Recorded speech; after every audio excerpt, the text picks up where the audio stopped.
5 pakai hijau, 1 pakai merah. Dah, terus Wak, langsung sedetik kemudian penari yang berselendang merah tuh tiba-tiba berjalan dia ke dekatnya siapa ini, ke dekatnya si Nunung, ngomong kayak gini, pakai bahasa Sunda. Gak usah sok tahu sama urusan orang lain, berani-beraninya aku ikut campur, kata kayak gitu. Belum sempat Nunung ini ngejawab apa-apa, Wak, si penari berselendang merah itu tiba-tiba dicekeknya lehernya Nunung. Dicekeknya. Dan bersamaan dengan itu 5 penari lain yang berselendang hijau di belakang tuh mulai menari sambil nyanyi apa?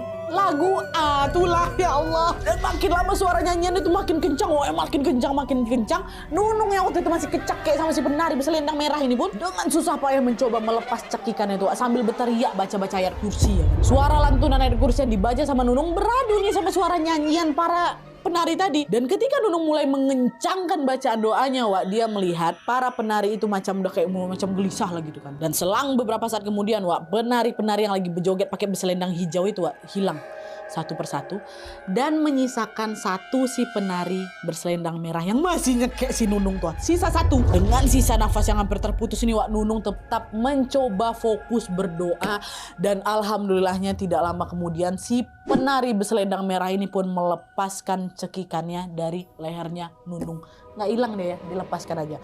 Memanfaatkan kesempatan itu langsung larilah Nunung keluar rumah. Dan ternyata pada saat dia ada di halaman rumah itu, rumah tuh udah ramai sama tetangga, Wak. Panik mereka semua, Teh Nunung ada apa, kenapa? Kami dengar ada suara ribut-ribut dari rumahnya Teteh. Teh Nunung kenapa, baik-baik aja kan? Kata si warga udah nunggu semua, ternyata denger, Wak. Nah, Nunung yang masih kesakitan setelah dicekek tadi itu cuma bilang, aduh itu tadi di rumah saya, tolong di dalam ada penari. Kata, hah? Penari siapa Teh? Mereka ngapain? Nggak tahu mereka ngapain, tolong saya tadi dicekek, tolong saya, dia masih ada di dalam, kata si Nunung kan. Nah, dari sekian banyaknya warga berkerumun di halaman rumahnya si Nunung itu, Wak, ternyata salah satunya adalah seorang dukun namanya Mbah Asep. Ada di situ juga Mbah Asep kan. Nah, awalnya Nunung tuh nggak tahu kalau Mbah Asep tuh ada di sana, Wak. Sampai akhirnya Mbah Asep ini tiba-tiba ngampirin si Nunung duluan. Dia bilang, betul yang kau bilang, di dalam ada penari, kok didatangin sama penari? Kata si Mbah Asep nih, iya Mbah, tadi dia menyerang saya. Tanpa bertanya apa-apa lagi, entah kenapa Mbah Asep ini langsung masuk ke dalam rumah si Nunung kan.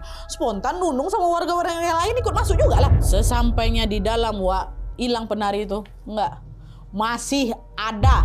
Masih ada perempuan berselendang merah itu dan dilihat sama semua warga, Wak. Cuman yang 6 penari sisa itu udah hilang nih, yang selendang hijau udah nggak ada, tinggal yang selendang merah tuh lah. Mereka lihat semuanya. Si penari selendang merah itu nampak lagi kesakitan gitu, dia duduk, Wak. Posisinya lagi macam tersungkur gitulah di lantai. Dan ketika Mbah Asep mendekatinya, disitulah semua orang kaget. Ketika mereka melihat si penari selendang merah itu ternyata Yanti, Wah, Allahu Akbar, merinding. Tetangga ada yang cantik kali yang katanya pakai susu tuh, situ. Mbah Asep langsung datang, diusapnya dahi Yanti ini kan sambil mulutnya komat kamit, lo entah baca apa dia. Lalu nggak lama kemudian Mbah Asep langsung bilang, siapapun tolong carikan saya kain warna putih dan juga garam kasar. Kalau ada, tutup badannya Yanti ini sekarang pakai kain putih, kita bawa sekarang dia ke lapangan dekat gapura di depan, kata Mbah Asep. Dan kebetulan di rumahnya si Nunung lagi ada, Wak, kain putih ya kan, sama garam kasar juga. Dan sesuai instruksi dari Mbah Asep, Nunung ini pun langsung menyiapkan semua barang-barang itu. Beberapa warga juga langsung diselimutinya kan tubuhnya Yanti ini pakai kain putih. Mbah Asep bilang lagi, Bapak Ibu nanti udah siap semua ya. Nanti di sepanjang jalan menuju ke lapangan, tolong Bapak Ibu semuanya taburin garam kasar ke tanah di belakang kita. Dan jangan lupa berdoa sambil baca ayat kursi, kata gitu. Nah, denger itu salah orang warga bilang, maaf Mbah, sebenarnya ada apa nih? Apa yang mau kita lakukan di lapangan sana, Mbah? Katanya, Yanti dalam kondisi bahaya dan harus segera ditolong. Nanti saya jelaskan setelah semuanya selesai. Sekarang bantu Yantinya dulu. Terus garam ini buat apa, Mbah? Di sepanjang jalan menuju ke lapangan nanti, saya pastikan akan ada banyak gangguannya. Garam ini jadi penangkalnya. Jadi tolong jangan lupa tabur ya dari belakang. Oke, berarti kita jalan yang sana. Nanti ada beberapa warga lempar-lempar garam tua di sepanjang perjalanan mereka.